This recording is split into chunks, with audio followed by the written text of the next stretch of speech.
Ljudi bok, evo ovak, malo je gužva tu i slažemo trenutno kardan volana, smo kratili, uzeli od D36 ovaj gornji dio, ali smo prvo naravno deli motor nutra, jer dok nema gužve to je za pičke, a? Treba misliti nekad neke. Tako, to bo dosta.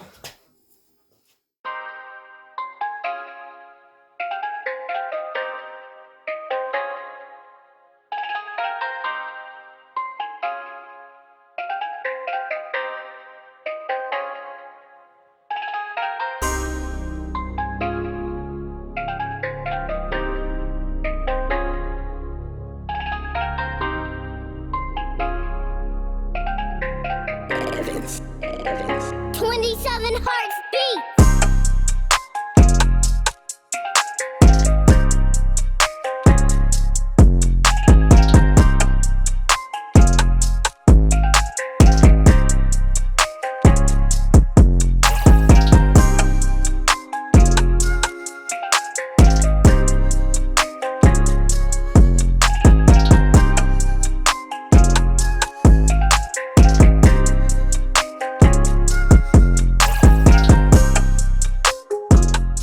Također jedan od upgrade-a je synth metalna lamela sa synth metalom obložena, pošto smo imali problem kod prijašnje varijante da nam je malo priklizavao kuplung, pa da minimiziramo i to. Naravno trebalo bi sad tu biti alat za centriranje koji bi trebalo staviti nutra, ali mi imamo to napravili s Getribom od oka, pa nevjerojatno imamo pogodili.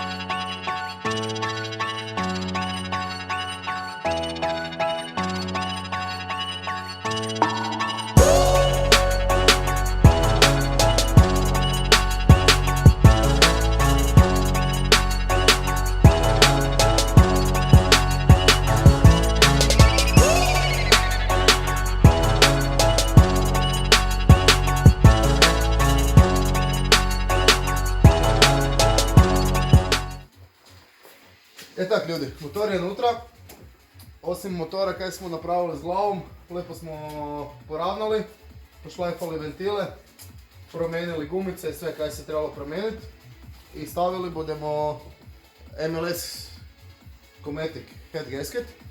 Znači razlika između običnog dihtunga i ovog je ta da je ovaj cijeli metalni, znači dosta je čvršći, 1,70 je debeli, ima 5 slojeva i u tih 5 slojeva je još i među ploča. Sad toliko debeli u biti ne mora biti, mislim da je 1,50 original, ali kad budemo stavili RP šrafe pa da moramo slobodno još malo boosta dodati. Isto tako stigli su na šrafi, Matija. Evo tu je ta razlika, da se vidi razlika o kojoj smo pričali. Evo, sad se vidi razlika između starih šrafa koji nisu bili dobri i novih. Stavili budemo opis. To je to. 4307 su ovi drugi. Da, sad su napokon došli dobri šrafi, a i razlog zakaj smo koristili te šrafe je sljedeći. Kod onog šrafa, kao što je taj, vrši se sila zatezanja ovdje gore i cijela torzija prenosi se, i taj određeni moment zatezanja, prenosi se kroz cijeli šraf do dole u glavu. I sad kad se ona zgrije, i glava i šraf i sav materijal, naravno da i materijal nekakav radi, i sve skupa, više nije ta ista sila pritiska na glavu i dihtung. A kod ovog šerafa dešava se to da se zateže samo matica i torzija se ne prenosi, znači kroz cijeli šeraf, nego čisto se vrši samo pritisak glave i dihtunga na blok motora. Isto tako još jedna bitna stvar, tu dolazi podloška koja dozvoljava da se matica po njoj vrti, a podloška po glavi se ne vrti. Tako da moramo preciznije stegnuti taj šraf. To je ta podloška. Znači s jedne strane se šraf vrti po njoj, ali ne dozvoljava da se isto tako matica vrti po glavi.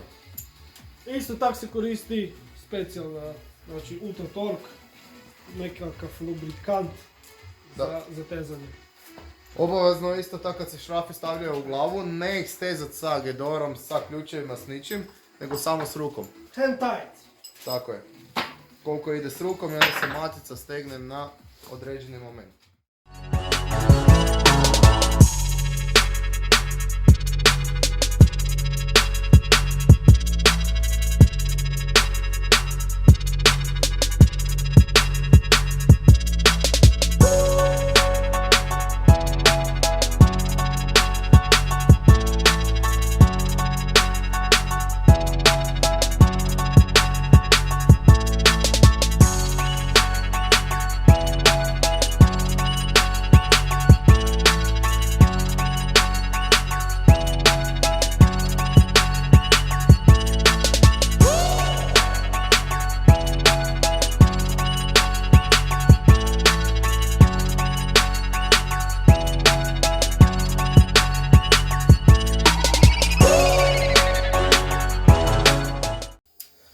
Evo, specifikacije stezanja su 94 Nm u 3 stepa, znači 94 Nm podijeljeno na 3 puta. Svaki puta se povećava, prvi step ćemo napraviti sad sa 30, pa 60, pa ćemo zadnji napraviti 94. Tako.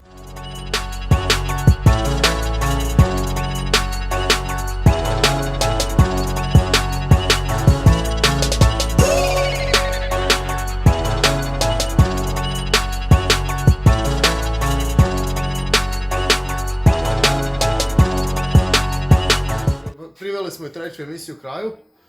Znači složili smo kardan volana, Z4 letva, E36 onaj kardan kojega smo skratili i zavarili. Hvala Nikoli i Danielu jako puno na tome. Isto tako, kaj smo još? Kuplung smo stavili smo taj sint metal kuplung unutra, to jest lamelu obloženo sa tim sint metalom. Naravno znamo da bi najvjerojatnije trebalo staviti korpu adekvatno tome. Međutim, nismo bili u mogućnosti to napraviti, pa bomo probali i tako da li to funkcionira.